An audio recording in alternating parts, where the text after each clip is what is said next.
Good afternoon, everybody.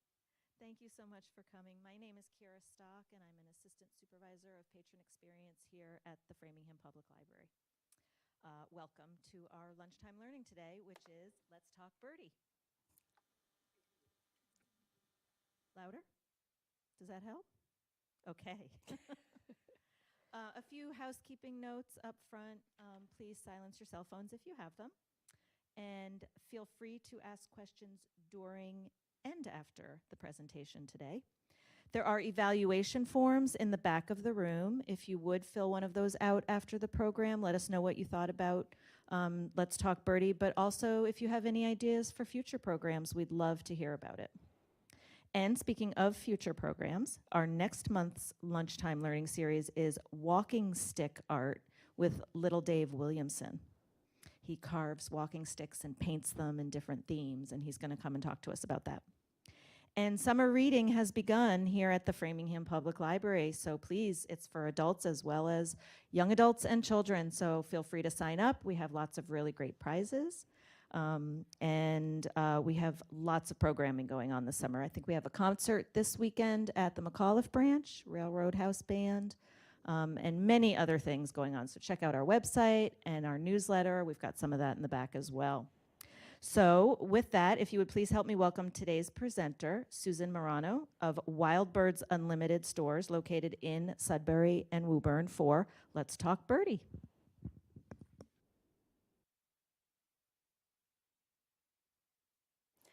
Maybe? Yep. Okay. Hi, guys. I am Susan Maranhao, and as Kira said, I own the Wild Birds Unlimited in Sudbury, and I recently purchased the store in Woburn. I have been doing this now for over 30 years. I opened up the store in Sudbury back in December of 1990, and just so you all know, I was a child entrepreneur. Don't let the gray hair fool you. But I've been doing this for a long time, and I absolutely love it. I think one of the things initially early on that people asked me or were concerned about was, could I make a living selling bird food and talking to people about backyard bird feeding and bird watching? And I'm happy to say you certainly can. Let me just, okay. As I've said, I'm owner of the Wild Birds Unlimited in Sudbury, and my knowledge of ornithology is just through experience, OJT, on-the-job training. I come by my love of bird feeding honestly. I've been feeding birds with my dad since the 60s and 70s when I grew up in Hingham, and we used to go to the local hardware store and go down into the basement and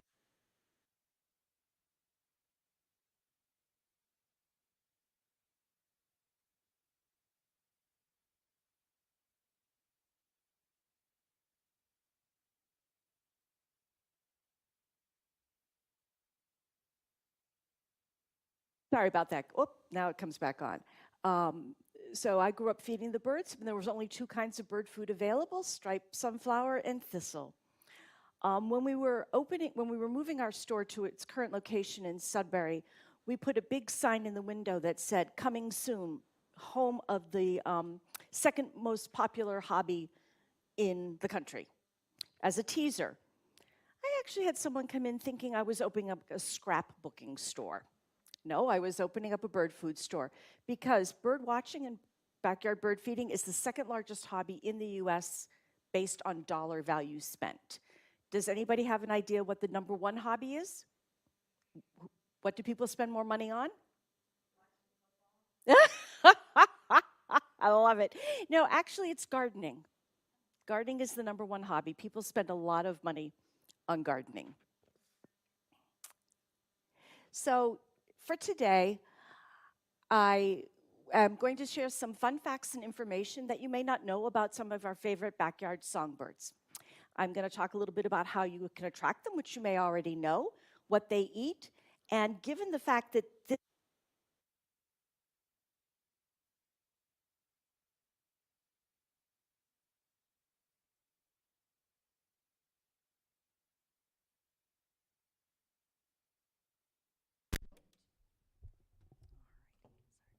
worries.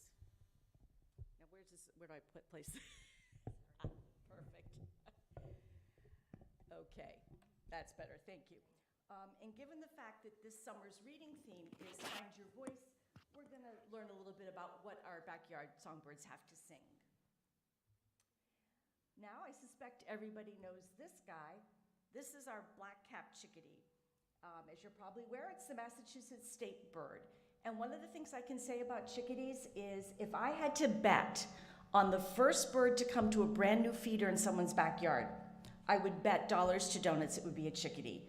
They're very inquisitive and are constantly exploring. They are what we call a namesayer, meaning that when they call, they say their name. And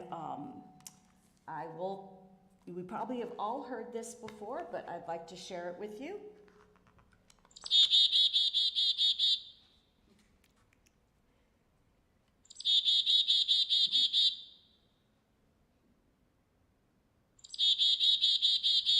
I bet we've all heard that in our backyards. And here's another call that they make. Ooh, get further away from the thing. We'll move further back, shall we? Okay, that's enough. Is that a different species? Pardon me? Is that a different? No, this is all the chickadee. They have a variety of calls. This is the one we tend to hear in spring a lot. Okay, be quiet. There. One of the things I find interesting is that the number of Ds that you hear in a chickadee call actually determines how safe or how threatened the chickadee feels. So the more Ds there are at the end, the more threatened they feel, whether it's from a predator like a hawk or a neighborhood cat or other birds. So, you know, chickadee dee dee, and then chickadee dee dee dee dee, and then chickadee dee dee dee dee dee dee. The longer it is, the more threatened they feel. Back many years ago, when my husband and I were living in Brighton, we were walking to our car, and there was a little chickadee very happy in the tree above us, singing. So my husband decided to be a wiseacre and started doing the chickadee dee call. This went back and forth for like 2 minutes. My husband calling, the bird calling, my husband calling, the bird calling. And every time the chickadee sang, it was getting more, you could tell it was getting more and more agitated because the number of Ds just kept increasing. I finally had my husband stop because I didn't want him to continue harassing the bird. But it was really interesting just to see that behavior. Now, we all have ways we like to eat our food. And I like to say that the chickadee is wanted for grand theft and hit and run. Chickadees are constantly on the move to find food. They're searching virtually all the daylight hours for food. And when it is time to start caching food, which is what birds do at late summer, early fall, so they have a good supply of food for winter. Caching just means taking seeds and hiding them for future eating. They can cache up to 200 seeds a day. Not only are they eating, but they're taking that food and they're hiding it so they have a good store for the winter. It's like going shopping at the supermarket and either you're putting some food in the pantry, some food in the freezer, some food in the refrigerator. That's what they're doing. They're caching in a variety of different locations. They can cache seeds behind knotholes, shingles, bits of bark. But what I find super fascinating about the chickadee is as it's caching during that time of year from late summer, fall, into early fall and mid-fall, their brains actually grow. They actually get larger because what they're doing at that time is they're memorizing where they have cached their seeds. It has been shown that birds can recognize landmarks like, oh, I don't know, a fire hydrant, a stone wall, a stump. But the chickadee, as I said, studies have shown the brain actually gets bigger so it can remember where it stored the food. And then as time goes on and we get into fall and winter and they start eating up that food that they've cached away, the brain starts to get smaller again. So I just find that fascinating. I really wish that my brain would grow larger so I could remember things. Now, I say that this guy is a rude diner. And by that I mean, the chickadee eats a bit differently than other backyard songbirds once it's found a seed. What it will do is it will take a seed and it will find a branch, much like you see this fine specimen on here. It'll find maybe even the edge of a feeder. And what it will do is it will take the seed and lay it down flat and hold it steady with its talons.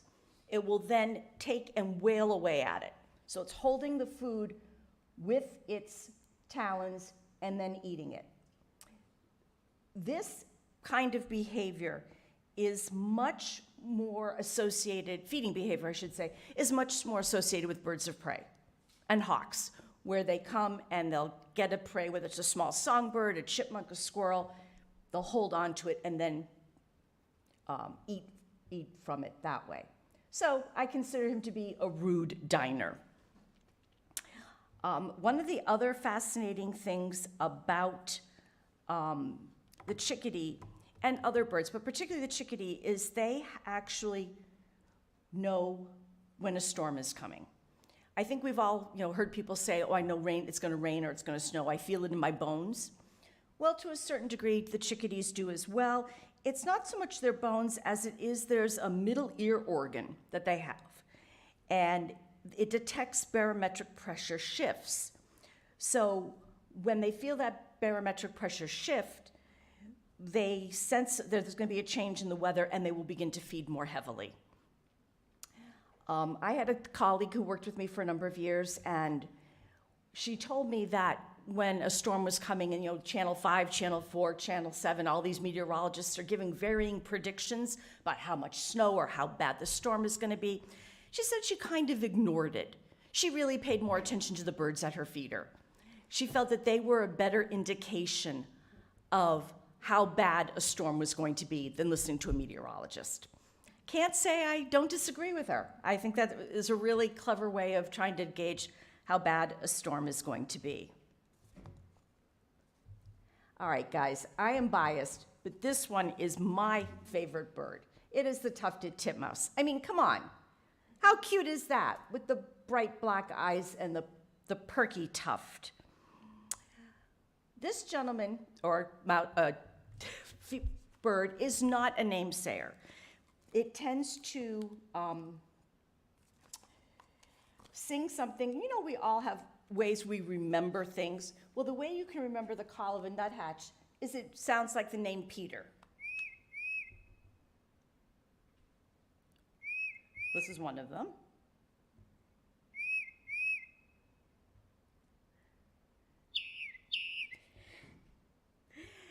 They tend to sing this particular song more in spring and summer, but they can also have what they call a scolding call. And I think we've heard this in our backyards. I know I have. And this is a titmouse just getting really peeved off about something and is scolding what or whomever. This particular bird is often called the ventriloquist sentry, meaning that if they feel a threat or danger is coming, they can actually throw their voice, kind of like a ventriloquist, so that when a bird or the predator is hearing it, it's actually trailing off and appears to be coming from the opposite direction than the bird is actually in.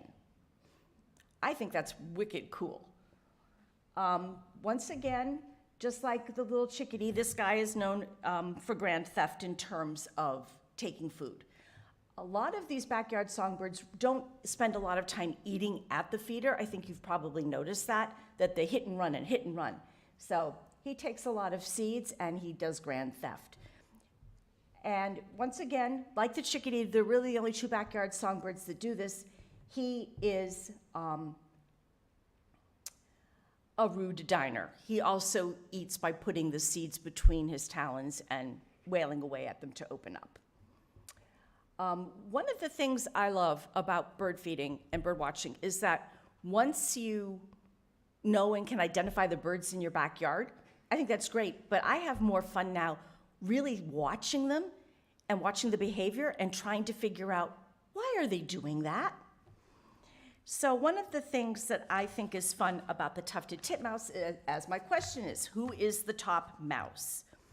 The tuft actually does indicate what birds are dominant in the flock of titmice and what birds are submissive. So tufted up, just like this guy here, it's going to be a subdominant bird. And tufted down will be a submissive bird. So this is something that's really cool to look for in your own backyard if you have a bunch of titmice hanging around. There are benefits to being dominant. One is that you tend to get a better food supply, and you're safer from predators because the dominant titmice eat in the center of the flock, and the submissive ones are on the outside. So they're protected from predators better. It's a good position to be in. Crows do something similar, and I don't have a picture up here, but crows are very smart and they're very family-oriented birds, together in huge flocks, and they do the same kind of thing. In this case, it's not so much dominant submissive that determines positioning within the group. It's more age. The older birds are always in the center of the family flock of the group, and the younger birds are on the outside, and that is for protection for the older crows. I think it's really fascinating. And here we go. Okay, the white-breasted nuthatch. I like to ask, is it laughing at you? Because that's what I hear when I hear a nuthatch. I think it sounds like it's laughing.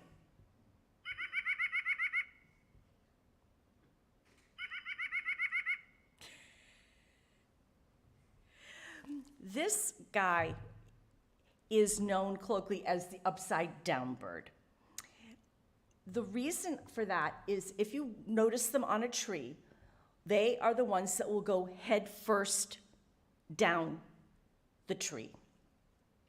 Their toes are such that they actually have a strong hind toe that's very curved here, and that allows them to really very securely hang onto a tree.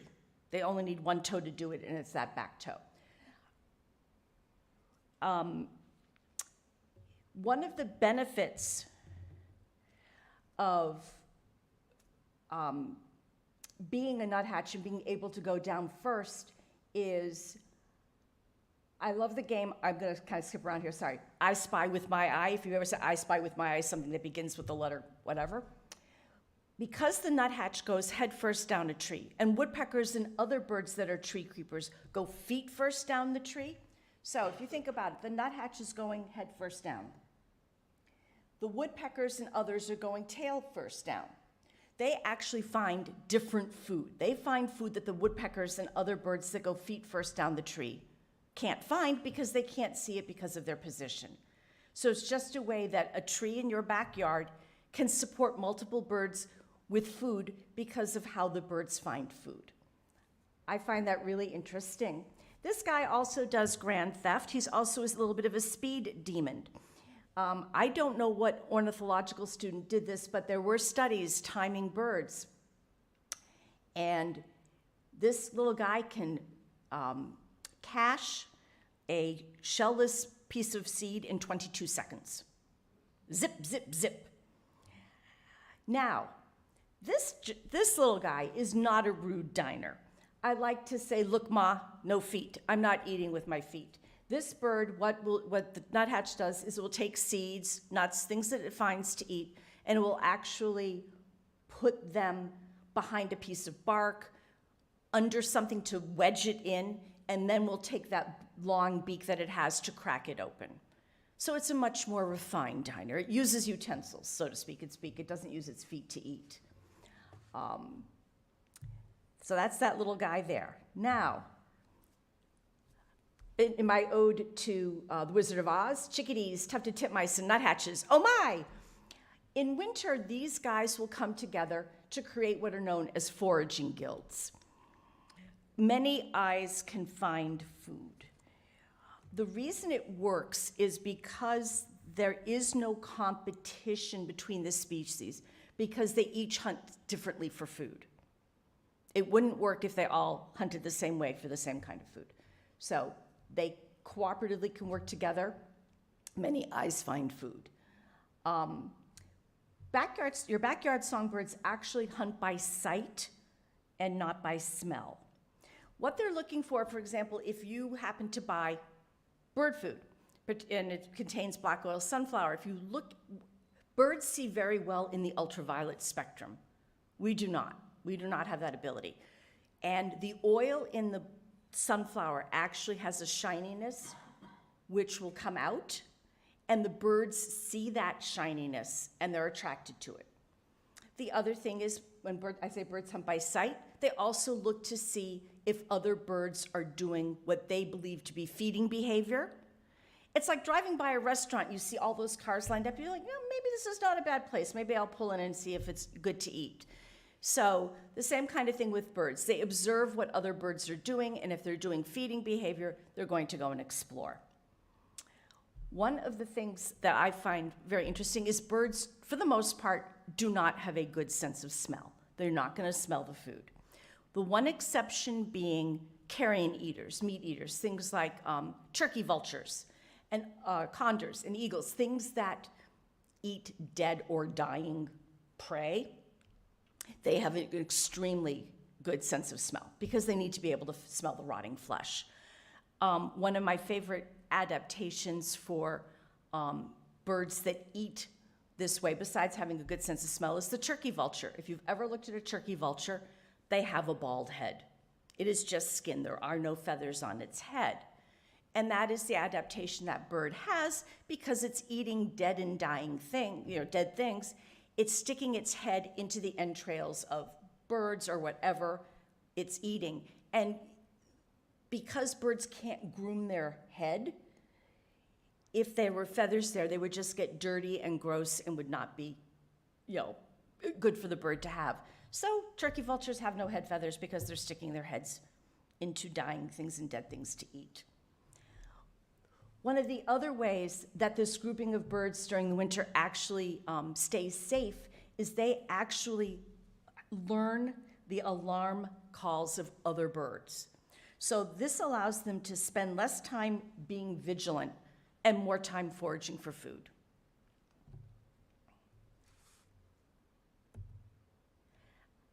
So how can you attract these guys to your backyard? If you don't already have a feeder, you can certainly put out a feeder. And there are many things that they like to eat, but the main thing is sunflower. The reason sunflower is so great is because it mimics the seeds of trees and flowers that they would eat from naturally. There are 3 types of sunflower, although I'll be honest with you, striped sunflower is getting tougher and tougher to find. Black oil sunflower, striped sunflower, and then there are chips, and that's just sunflower without the shell. One of the things that I find very interesting is that, honestly, 97% of the crop of sunflowers that is grown and harvested in the United States is for human consumption. Striped sunflower is actually grown. It's a larger sunflower with a harder shell, and it's actually grown and oftentimes sold for sunflower kernels you might buy in a health food store and someplace to eat yourself. It's confectioner's sunflower. It's used for cooking. Black oil sunflower, it is smaller, and it has a rather soft shell, and it's got an extremely high oil content, hence the name black oil. And it is crushed shell and all for either sunflower cooking oil, or oftentimes it's blended with soybean oil for a vegetable oil. Birds unfortunately get, quote unquote, the dregs of the sunflowers, but it's a great thing to feed them. Safflower is a white oil seed, and it's grown out in the Midwest, and it is also pressed for cooking oil. But it's often known as the problem solver, and that's because squirrels tend not to like it very much. They find it bitter to the taste. It's not going to be 100%. If I were alone on a desert island, I'd eat that one thing I really don't like, and that would be liver and onions. But it does help minimize their activity at the feeders, and also at certain times of year, if backyard feeders get inundated with grackles, which are a member of the blackbird family, members of the blackbird family don't like safflower as well because they find it very tough to crack open the seeds. So these are a couple of seeds that you can feed, and I always recommend feeding a blend, because by feeding a blend of seed, you end up feeding the favorite seed of a variety of different birds. But the best kind of feeders to put this food in is either a tube feeder, like you see at the top with the tufted titmouse eating, or a hopper-style feeder, which is pretty much egalitarian. Whoever can get to it can feed from it, big as well as small birds, and that's a little red-breasted nuthatch sitting there. What I don't show in photos, but you can also feed your backyard songbirds, is suet, and we'll talk a bit more about that later, and peanuts. Sounds like a good, well-rounded diet to me.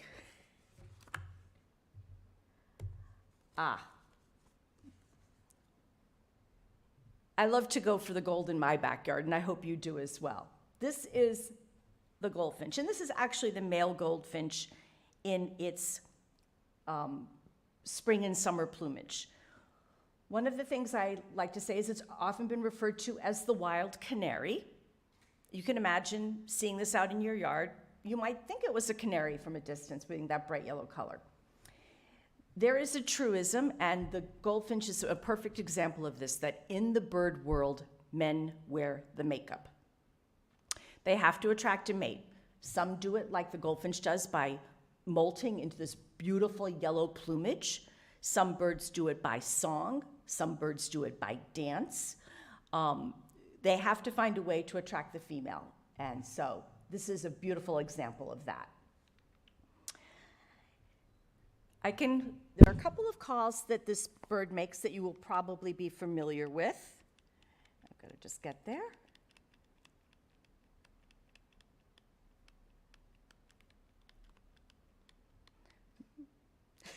Sorry about this. Might have been better if I went backwards. Okay, so here's one call. It's called Perchicory.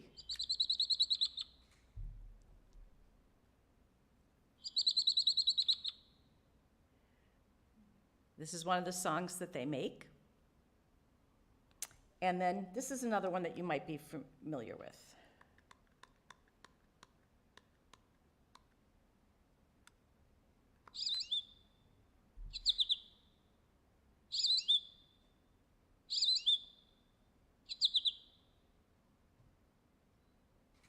I know a lot of my customers get really excited when they see the male goldfinches starting to turn yellow because it's a sign that spring is coming. Unlike other backyard songbirds that you feed, the goldfinch is actually a very strict vegetarian. Does not eat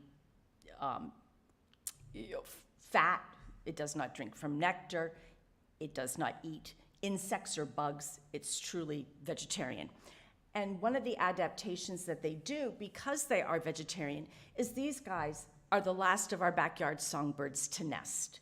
They tend to nest in late July and early August. And they time it so that when their young leave the nest, the grass seeds, the weeds, the flowers have gone to seed. Because they're not going to feed their young regurgitated protein like bugs. They are going to feed their young seed, because that is what they eat. So they've timed it so that there will be plenty of natural food in the environment to feed their young. Goldfinches are extremely acrobatic when they come to feed, particularly if you've ever had a sunflowers or echinacea in your yard and the center's starting to go to seed. You may see the goldfinch kind of sitting on a flower and going back and forth and hanging upside down to get the food. So that's why I say I can do it standing on my head, because they can. They can hang just about any which way to feed. Now, unlike your other backyard songbirds that do takeaway dining constantly, goldfinches actually like to dine in at the restaurant.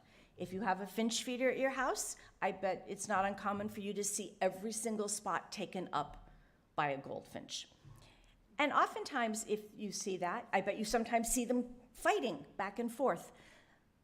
They do have a lot of pecking order squabbles. They always want to be at the top rung of the feeder. They want to be at the top. And so they often chase each other off, trying to get the best perch to dine from. And they're a very finicky eater. They like fresh food. They don't like wet food. They don't like stale food. If the food that you feed, which I will talk about in a second, either thistle or sunflower chips, is bad or clumpy, they're going to just ignore the feeder and leave. They really want a clean feeder and great fresh food. So as I was saying, you could have every perch in your finch feeder filled up with these beautiful guys. You certainly can. So the best way to attract these guys is to feed what they like. Now, their two favorite foods are Niger, also known as thistle. We're the only, New England and Ontario are the only parts of the whole North America that call it thistle. Every place else calls it Niger. And that is one thing that can be fed. It mimics the weedy flowers with small seeds that they really prefer. And then we offer, or there is now available, something called a finch mix, which is a blend of the Niger and fine sunflower chips. I think one of the biggest changes that I have seen in over 30 years of bird feeding is the preferences of goldfinches and what they like to eat. When I first started out, thistle was it. I sold tons and tons of it, literally. And then I would say over the past 10 years or so, I am a part of a franchise, and we've noticed this in North America, is that goldfinches tend to be leaving Niger for sunflower chips. That's why we created a finch blend that has both foods. We don't know why they're not really attracted to Niger any longer, or not as much as they used to be, but a lot of my customers are getting much better activity with goldfinches by feeding sunflower chips.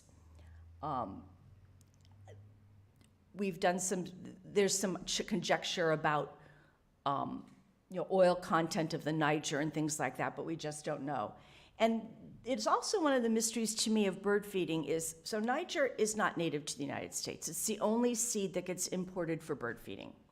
It's actually native to India and Ethiopia, where it is grown for it's a cash crop. They grow it to press for cooking oil.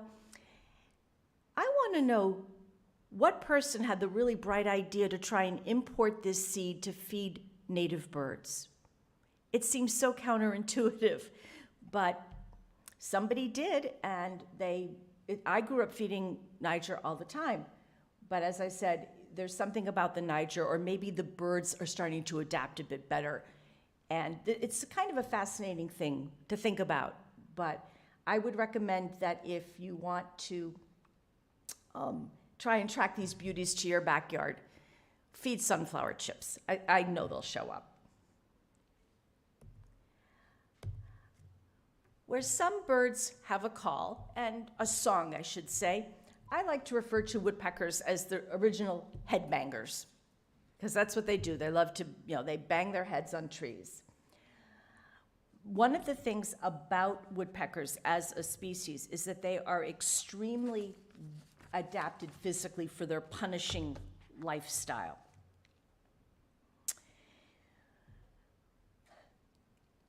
Question you probably have asked yourself, with all the pounding, why doesn't its bill wear down?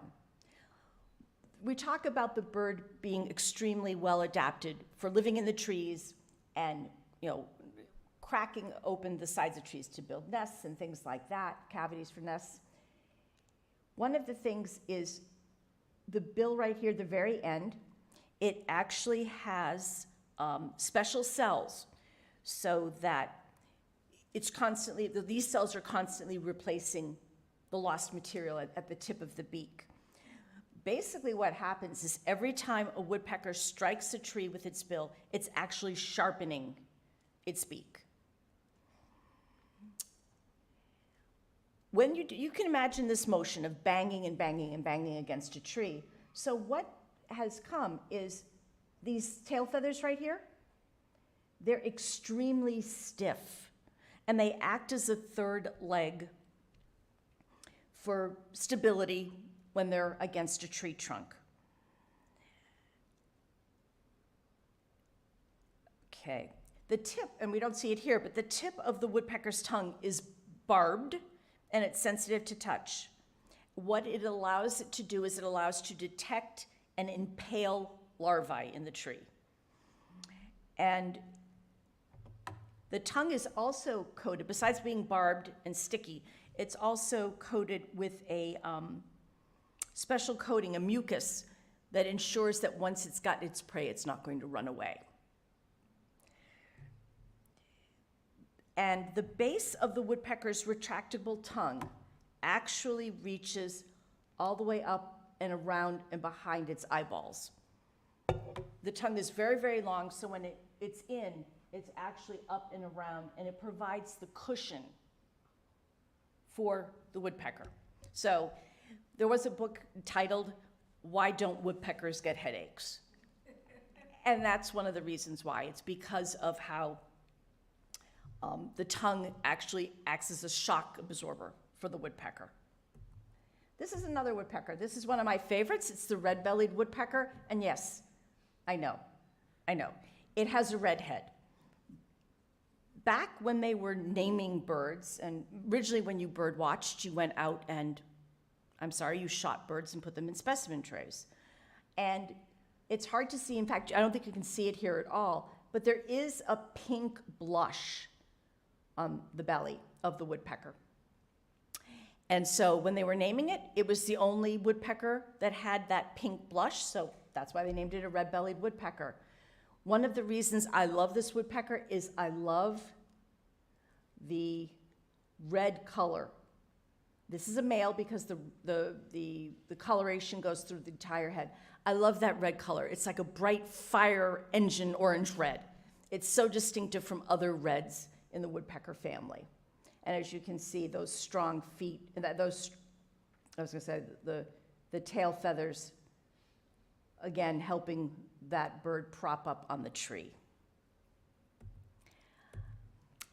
Woody woodpecker, also known as the pileated woodpecker, both are correct. The reason that woodpeckers are so good at hanging out in trees, besides their stiff tail feathers, is they have what they call zygodactyl feet. Say that 10 times fast.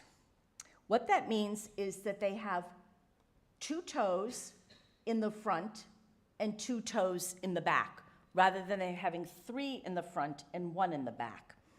And so these 2 sets of opposing toes actually gives them a better grip on the trees that they land on and climb. Now you can imagine a woodpecker pecking at a tree and excavating a hole. And how do they do this without hurting themselves besides, having their tongue as a shock absorber back up behind their eyeballs? Well, one of the things is they have stiff nostril feathers right there. And what that does is that when they're excavating, the stiff nostril feathers cover the nostrils and they're not breathing in the wood chips and the dust that they're creating.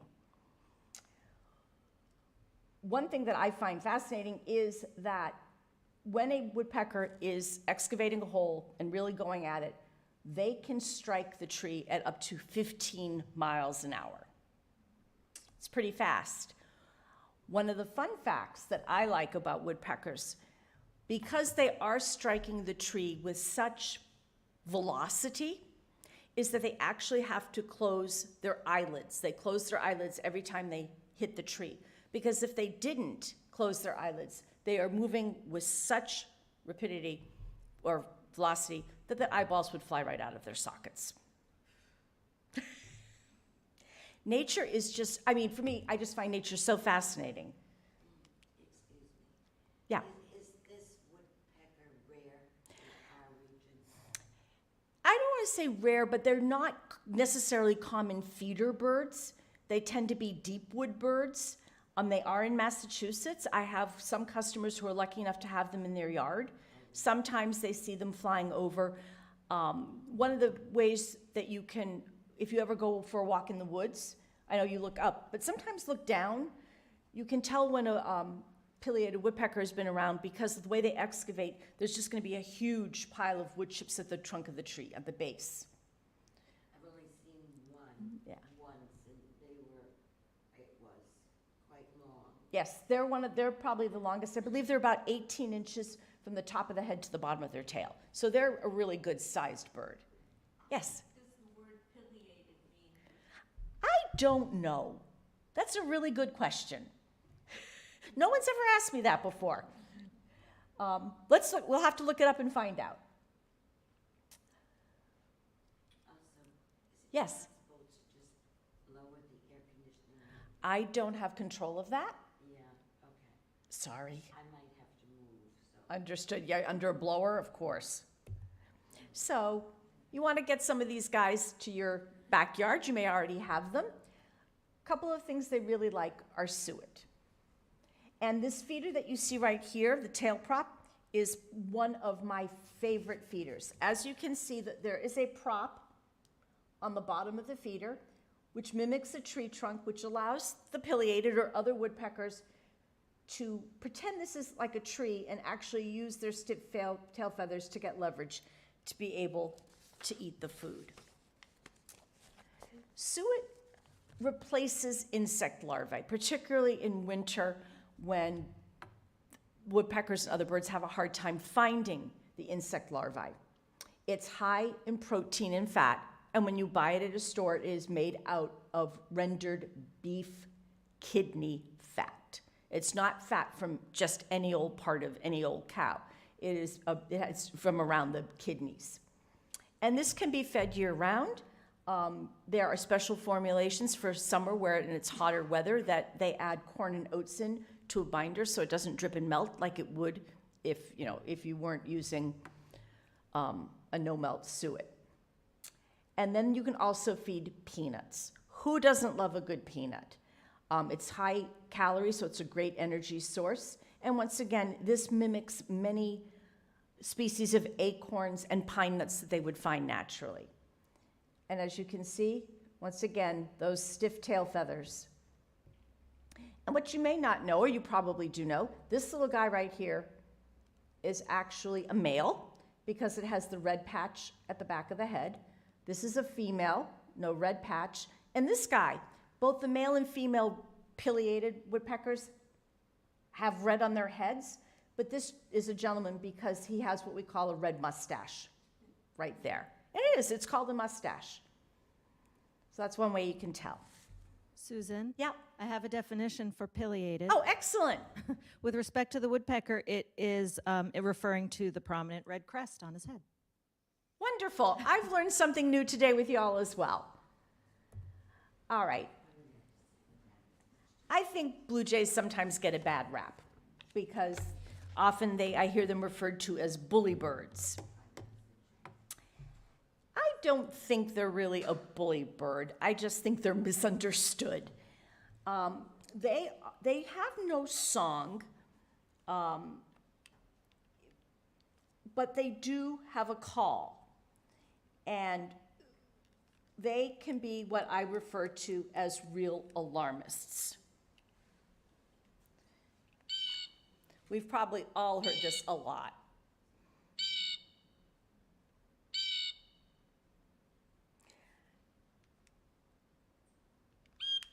Oh, really? I've heard this in my backyard. This is also a blue jay. It's just a different kind of call that they have. And then this is something they call the queedle call. Oh, it sounds more like a call. Hold on. What happened here? Oh, there's the queedle call. Yeah. So they are loud and they're boisterous, but what I love about them, at least in my backyard, and I know for a lot of my customers, is that they're often the first one to let everybody else know when the feeder's been filled. You know, they sing up a tune, hey guys, the restaurant's open. But they also warn other birds of danger. That's why I say they're real alarmists. They let other birds know there's a snake, there's a cat, there's a hawk by their alarm calls. Because as we said, a lot of these birds learn the alarm calls of other birds so they can spend more time foraging for food and less time worrying about predators. Blue jays are extremely bright. They are members of the blackbird family, the corvids, and corvids, as a rule, are very, very intelligent. Now, it has a crop. Unlike other backyard songbirds, this bird actually has a crop, and it fills its crop with seed to go off and spit up and hide and eat and whatnot. Does anybody have a guess as to how many seeds a blue jay can fit in its crop at one time? anywhere from 50 to 100. Yep. So I guess they'd be, the all-you-can-eat buffet, they'd be eating an awful lot. But that is how they find food and eat, is they take it in their crop and fly off to cache it or eat it, and they come back. So they will spend a lot of time at bird feeders because they're filling that crop. They're not taking a seed, flying off, eating it or caching it and coming back. They are just stuffing their crop with as much as they can get in before they fly off. Like other birds that we've talked about, blue jays also have a great memory for remembering where they've stored their food.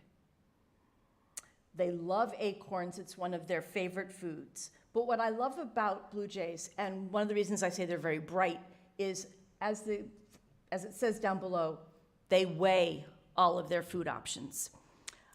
When I was living in Brighton with my husband, we didn't have a big backyard, but we had a little bit of a yard. We were up on the 3rd floor. And my husband took to whistling and throwing peanuts in the shell out for the squirrels. Okay. Then the blue jays, who adore peanuts in the shell, figured it out. And he would then put peanuts in the shell up on the railing for the blue jays, and he would throw down the peanuts in the shell for the squirrels. And it was rather unnerving at like 7:30 in the morning to see these blue jays kind of doing one of this on the railing, waiting for my husband to come out with the peanuts in the shell. But weighing all their options, studies have shown, and I've seen this behavior, you put out a pile of peanuts in the shell, and a blue jay comes along, and it's actually going to take every peanut, lift it up, put it down, lift it up, put it down, lift it up, put it down. It's going to do it for every single peanut, and then it's going to choose one, fly off, and it will come back, and it will do the same thing. What they have found out is the bird is actually weighing the peanut. It's weighing it, and it's going to take the heaviest one first because it has the most meat inside. I just think that's so cool. I guess it's like going up and taking the largest shrimp on the platter.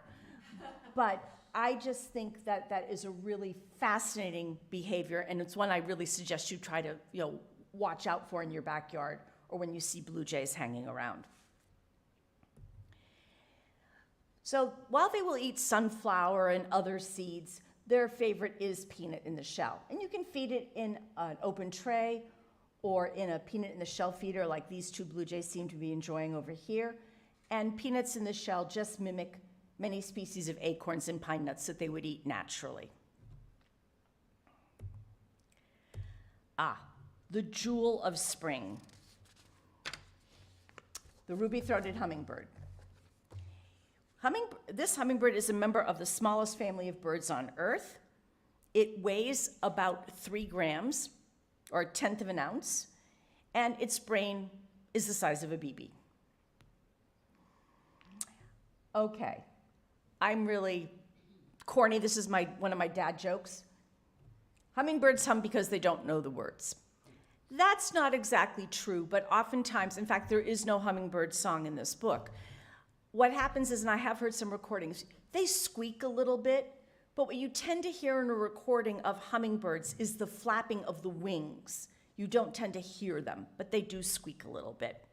Now, I like to call the ruby-throated hummingbird a fast car because it can go from 0 to 60 miles per hour almost instantly. It's the only bird that can fly backwards as well as upside down. This allows them to explore many flowers and other things for food and then go away quickly, should they need to.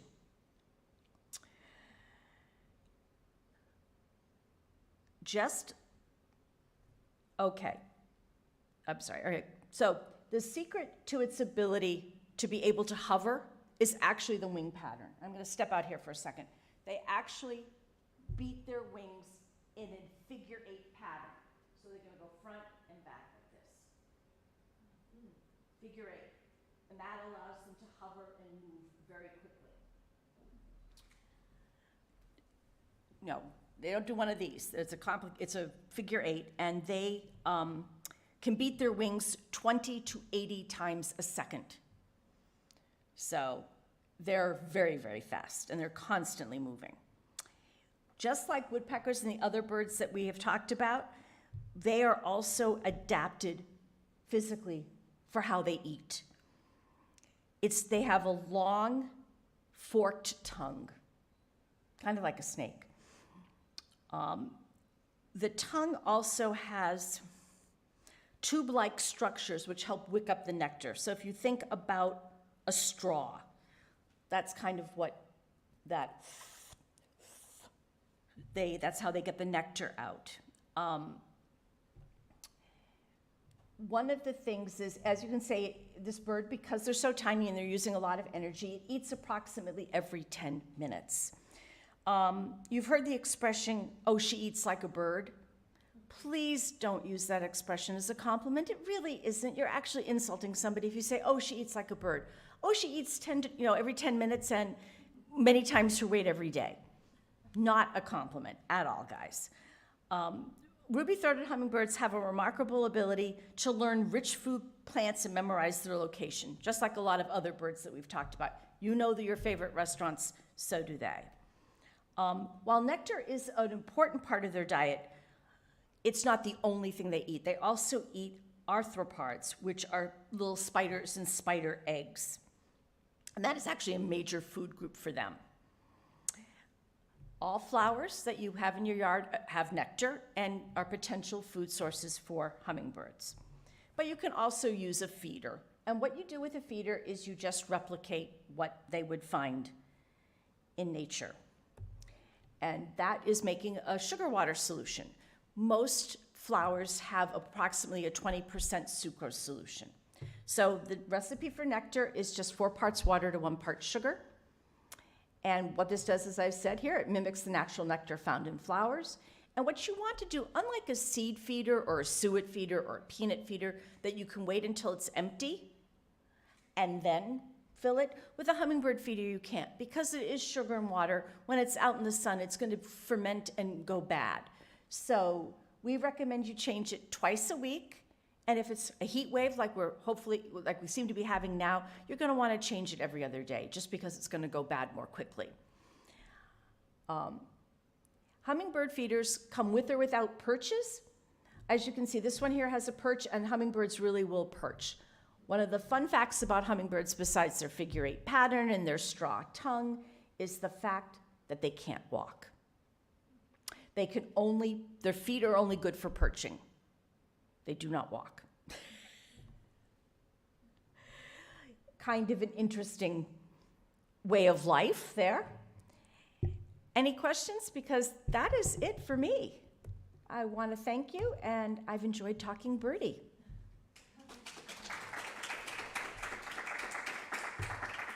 I'm happy to, if you have any questions about birds I haven't talked about, I'm happy to answer any questions you have. Yes? I've seen a white bird in my backyard with little black, maybe a little black stripes, and I've seen them 2 years in a row. And do you have an idea what that would be? How big? Be little. Smaller than a robin. Yes. It's like bigger than a bread box. Yeah. Smaller than a robin. What is this bird doing when you see it? We have a bird bath. He's in the bird bath. And it's so just mainly black and white? Mostly white with some black on it. Isn't that weird? It's not a woodpecker? I don't know. I don't think so. No, he doesn't look like a woodpecker. Yeah. That's always a challenge trying to ID birds, and you want to look for certain things like the size of the bird. And generally we say, is it bigger than a robin, smaller than a robin? What does the beak look like? What distinguishing color patterns does it have? And then what is it doing? It's hard for me with just hearing black and white in a bird bath to really have a sense as to what it is. But I was listening to, I had the fortune to hear Richard Crossley talk, and he is the author of Crossley Field Guide to the Birds. He's done raptors and he's done backyards, other songbirds. And one of the things that he firmly believes in is don't look at color. Is what? Don't look at color to try and ID the bird. Look at other things. Look at the shape of the wing. Look at the shape of the body. Dark patch, light patch, what is it doing? He feels that sometimes people can get so hung up on color that they don't focus on other things that might really help you ID the bird. It's an interesting philosophy and something I'm going to try and use myself. Yes. Whomever. You've, So, we had some goldfinches show up, I guess it would be like late fall, and we were very hopeful that we were going to, they hung around all fall and fed, and, we could see maybe some early changes. Hoping we were gonna see them in full regalia in the spring. And, all of a sudden, as quickly as they came, they were gone. And other times, the reverse has happened, where they have come in the spring, stayed a few weeks, we think we're gonna have them in the summer, and then they're gone. So we were just wondering, we feed chips. oh, cool. Yeah, as long, I mean, the food is fresh and things like that. One of the things about goldfinches is they do stay in charms of goldfinches. That's the name for a flock. And they will stay in that flock until late July, early August. But one of the things about goldfinches is they're migrant. They're not migratory, but they are migrant.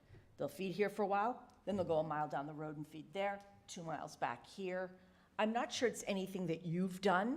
It just may be their pattern of moving around. They came, they got stuck kind of late, they stayed with us for the winter, and then. Yeah. Well, they're here year-round. Goldfinches are here year-round. It's just a matter of if they're in your backyard or not. They don't go south for the winter, as you know.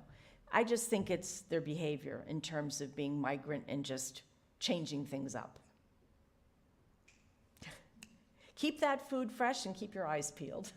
So we're actually feeding jelly to the Baltimore goldfinches, and when you go out there, they know we're coming, and some mornings they'll be out there squawking before we can even bring the food out to them, or you'll come across the backyard and they'll be like in the trees, but anyways, that was just my little, I was wondering, is there any way to get rid of the grackles and the starlings? Because they From- hogs at our feeder. The feeder in the winter is one of those squirrel busters, and we put the mixed, it's from you guys, that mix that doesn't have any Shell. So you're trying to get rid of the grackles and the starlings? Well, the grackles hopefully are seasonal in the sense that they will be here till probably, most of them will be here till probably October, and then they'll go south for the Jersey Shore for the holidays. Some do stick around. One of the things you can do with grackles, though, because they're so heavy, they weigh about twice as much as cardinals do and jays, is that with that Squirrel Buster Plus, if it's what I think it is, it has a tension rod in the center that you can change. And if you lighten it up, you should be able to find a sweet spot where it will close down on grackles, but still allow your larger birds like the cardinals and jays to feed. Starlings are a bit tougher because they're smaller and lightweight. What you could try in that feeder, rather than adjusting the tension, you could also just try feeding 100% safflower seed, because they are members of the blackbird family, both grackles and starlings, and they find it very tough to crack open. So that might help. She had her hand up first, then I'll go to you, sir. Yes?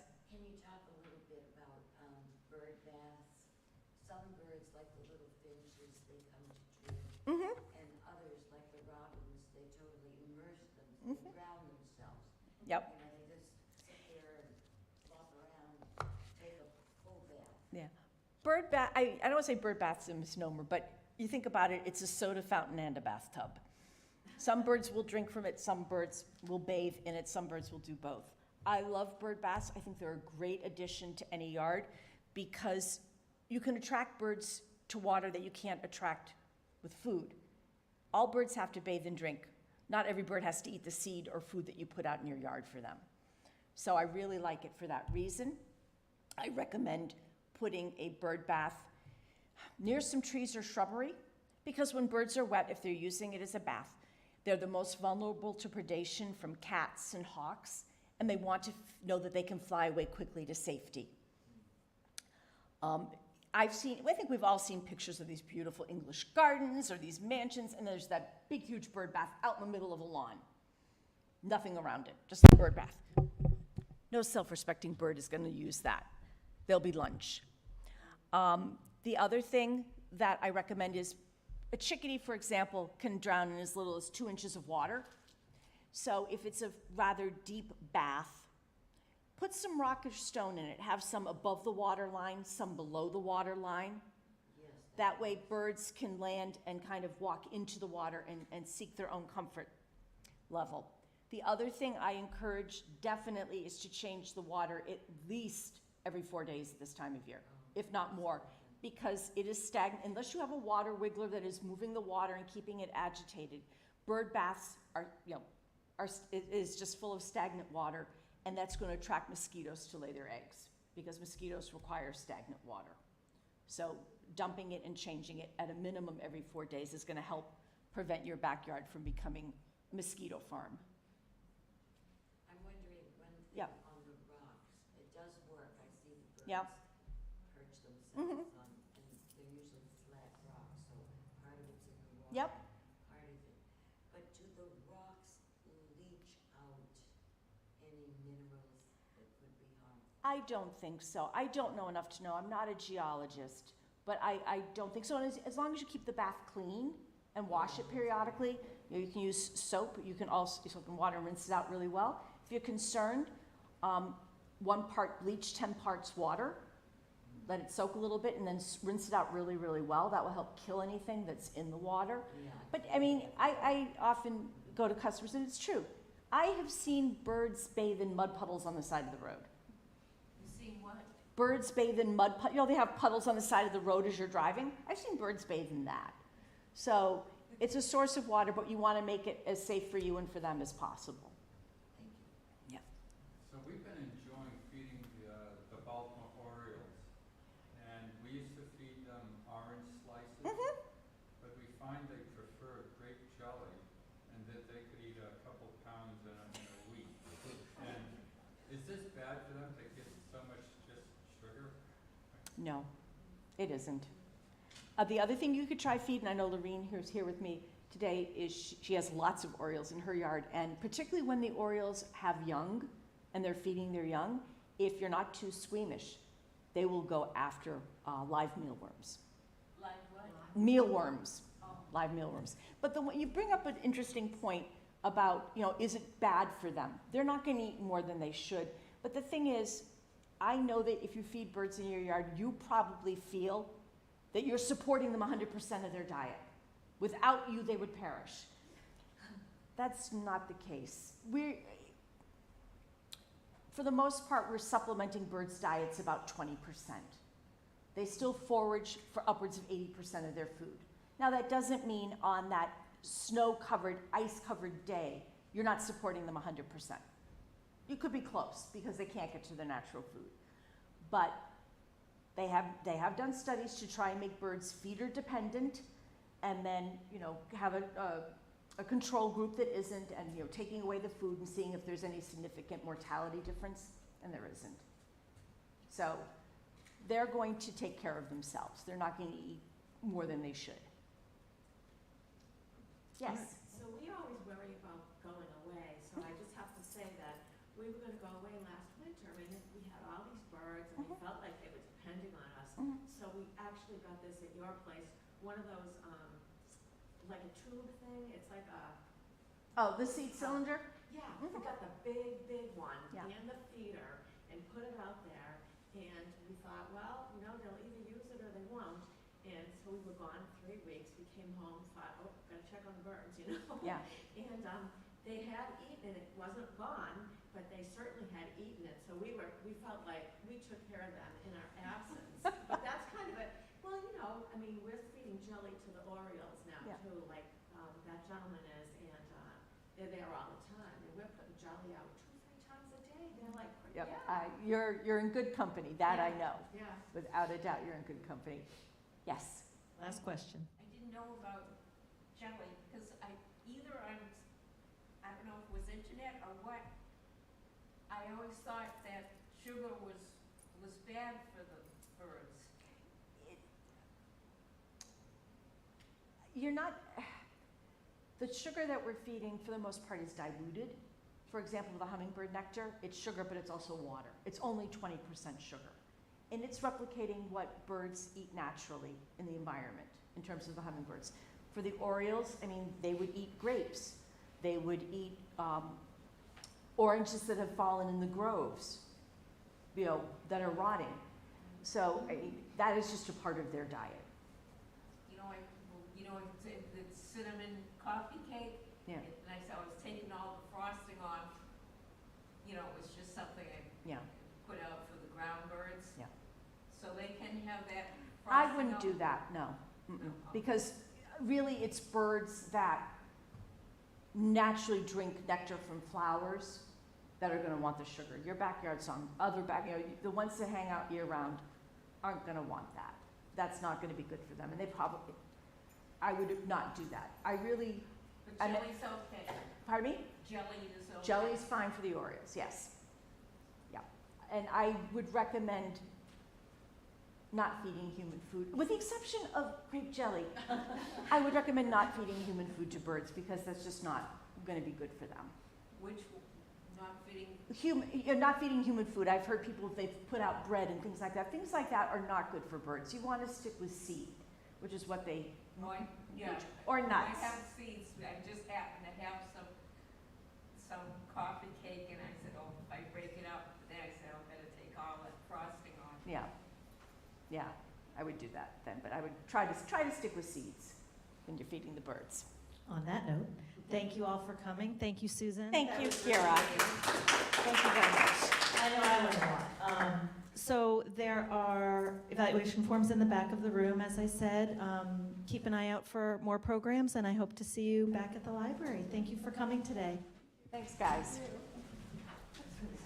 Oh, well, thank you. Oh, I'm glad. Speaking of Orioles, Scott Beatty says hi. Allison, how are you? Good, how are you? Yeah, they were hoping to Yeah, I know. come by, but